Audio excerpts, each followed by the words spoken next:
चलिए एक कमाल का 3 स्टेप ट्रेडिंग फॉर्मूला देखते हैं जो सिर्फ प्राइस एक्शन पर काम करता है। पता है, ये उस पहली चीज को चैलेंज करता है जो ट्रेडर्स सीखते हैं, मार्केट ट्रेंड पहचानना। सबसे बड़ी गलती होती है स्टेप 1 में ही, मार्केट स्ट्रक्चर को पढ़ने में। ये गलत तो सब गलत। अक्सर ट्रेडर्स एक अप ट्रेंड में छोटा सा लो ब्रेक देखते ही मान लेते हैं कि ट्रेंड पलट गया। लेकिन क्या हो अगर चार्ट असल में अब भी बुलिश हो? यहीं पर वैलिड लो का कॉन्सेप्ट आता है। अब यहाँ एक बहुत ही मजेदार रूल है, एक लो तभी पक्का माना जाएगा जब वो पिछला हाई तोड़ दे। तो इनवैलिड लो पिछला हाई नहीं तोड़ पाता, जबकि वैलिड लो तोड़ देता है और अप ट्रेंड कंफर्म करता है। तो सबसे जरूरी बात यह है, अप ट्रेंड तब तक बना रहेगा जब तक वो एक वैलिड लो से ऊपर है। तो स्ट्रक्चर तो समझ गए, चलिए अब पूरे फॉर्मूला पर नजर डालते हैं। अब चलते हैं स्टेप 2 पर। स्टेप 2 है सप्लाई और डिमांड जोन को ढूंढना। ये वो एरिया है जहां से ट्रेड लिया जा सकता है।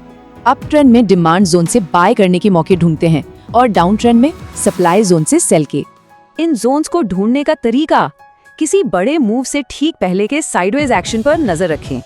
चलिए अब इसे एक रियल चार्ट पर देखते हैं कि ये कैसे काम करता है। तो यहाँ वैलिड लो टूट गया। अब मार्केट का स्ट्रक्चर ऑफिशियली डाउन ट्रेंड में शिफ्ट हो गया है। डाउन ट्रेंड का मतलब है कि हम सिर्फ बेचने के मौके ढूंढेंगे। तो चलिए अपना सप्लाई जोन मार्क करते हैं। अब बस प्राइस के वापस इस जोन में आने का इंतजार करना है, यही हमारा एंट्री का सिग्नल होगा। स्टॉप लॉस को जोन के ठीक ऊपर लगाया जाता है और टेक प्रॉफिट को सबसे नए लो पर। और देखिए, ये प्रोसेस बार बार दोहराया जा सकता है जैसे जैसे नए सप्लाई जोन बनते जाते हैं। लेकिन रुकिए, एक आखिरी स्टेप और है, ये है प्रॉफिटेबिलिटी फिल्टर, और ये बेहद जरूरी है। ये नंबर याद रखिए, 2.5:1। ये हमारा minimum risk to reward ratio है। मतलब हर 100 रुपए के रिस्क पर कम से कम 250 रुपए का प्रॉफिट होना ही चाहिए। ये आखिरी चेक खराब क्वालिटी के सेटअप्स को हटा देता है, भले ही वो पहले 2 रोल पूरे करते हों। तो ये रहा पूरा सिस्टम। सही स्ट्रक्चर पहचाने, जोन मार्क करें और फिर रिस्क रिवॉर्ड चेक करें।